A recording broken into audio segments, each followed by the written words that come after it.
நல்லதே நடக்கும் நல்லதே நடக்கும்.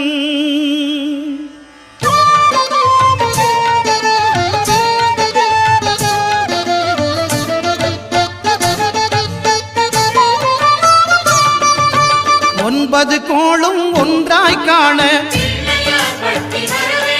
அங்கு கற்பகம் என்னும் கடவுளின் மெய்யில் ஒன்பது கோளும் ஒன்றாய் காண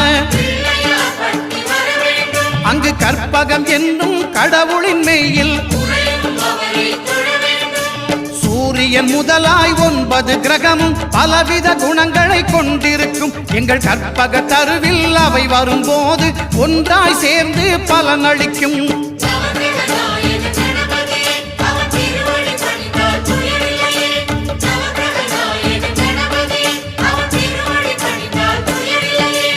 ஒன்பது கோளும் ஒன்றாய் காண அங்கு கற்பகம் என்னும் கடவுளின் மெய்யில்